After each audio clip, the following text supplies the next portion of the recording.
आज का हमारा विषय है राष्ट्रीय आय की गणना। इसमें आज मैं आपको बताने जा रहा हूँ कि राष्ट्रीय आय की गणना में हम कौन कौन सी एक्टिविटीज़ को सम्मिलित नहीं करते हैं, किन किन गतिविधियों को सम्मिलित करते हैं, ये मैं प्रीवियस वीडियो में आपको बता चुका हूँ। इसमें आप देखेंगे कि अर्थव्यवस्था में आज ऐसी बहुत सी गतिविधियाँ होती हैं जिनको हम नेशनल इनकम की काउंटिंग में सम्मिलित नहीं करते हैं। सबसे पहले अनार्थिक क्रियाएं, यानी ऐसी क्रियाएं जो सेवा भाव के उद्देश्य से की जाती हैं, ट्रस्टीशिप के उद्देश्य से की जाती हैं और उनका उद्देश्य धन कमाना नहीं होता है, उनको हम अनार्थिक क्रियाएं कहते हैं तथा इन अनार्थिक क्रियाओं को हम राष्ट्रीय आय में सम्मिलित नहीं करते हैं। जैसे उदाहरण के लिए मान लीजिए एक अध्यापक अपने बच्चे को पढ़ा रहा है तो वो क्रिया उसकी अनार्थिक कहलाएगी। इसी प्रकार एक गृहिणी की क्रियाएं जो घर में वो भोजन बना रही है वो भी अनार्थिक क्रिया कहलाएगी, क्योंकि यहाँ उनका उद्देश्य धन प्राप्ति करना नहीं होता है। दूसरा, मध्यवर्ती वस्तुओं को भी हम इसमें सम्मिलित नहीं करते हैं।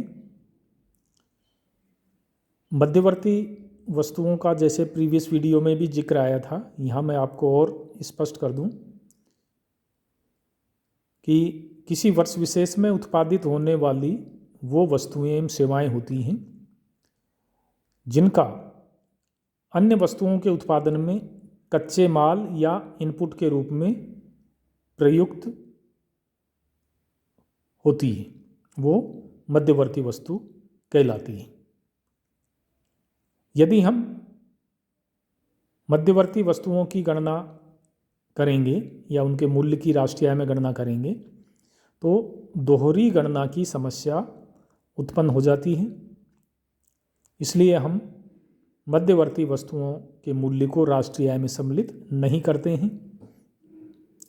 अब जैसा कि मैंने आपको बताया था कि हम इसकी पहचान कैसे करेंगे कि कोई वस्तु अंतिम वस्तु है या मध्यवर्ती वस्तु है, तो इसके लिए हमें केवल वस्तु के नाम या उसकी प्रकृति से निर्णय नहीं करना है, बल्कि हमें ये देखना होता है कि उस वर्ष विशेष में अगर वो वस्तु किसी दूसरी वस्तु के उत्पादन में कच्चे माल या इनपुट के रूप में प्रयुक्त हुई है तो वहाँ वो मध्यवर्ती वस्तु मानी जाएगी, अन्यथा उसे हम अंतिम वस्तु मानकर राष्ट्रीय आय की गणना में सम्मिलित करते हैं। जैसे मैंने उदाहरण दिया था आपको कि मान लीजिए कोई एक कार के टायर बनाने वाली कंपनी है, उसने 50,000 टायर बनाए किसी वित्त वर्ष में और 50,000 में से 40,000 टायर गाड़ियों में लग गए और 10,000 टायर अभी उसके पास बचे हुए हैं। तो यहाँ 40,000 टायर जो गाड़ियों में लग चुके हैं वो मध्यवर्ती वस्तु की श्रेणी में आएगा और उसको हम राष्ट्रीय आय में सम्मिलित नहीं करेंगे। लेकिन 10,000 टायर जो बचे हुए हैं उनको हम अंतिम वस्तु मानेंगे तथा उनकी गणना हम राष्ट्रीय आय के अंतर्गत करते हैं। इसी प्रकार तीसरी मद है पूंजीगत लाभ, जिसको हम राष्ट्रीय आय की गणना में सम्मिलित नहीं करते हैं। पूंजीगत लाभ का मतलब है कि पूंजी के स्वामी को पूंजी की कीमत में वृद्धि हो जाने से, मार्केट प्राइस में वृद्धि हो जाने से जो लाभ प्राप्त होता है उसको हम पूंजीगत लाभ कहते हैं। पूंजीगत लाभ को भी हम राष्ट्रीय आय की गणना में सम्मिलित नहीं करते हैं, क्योंकि इससे राष्ट्रीय आय के उत्पादन में किसी प्रकार की वृद्धि नहीं होती है।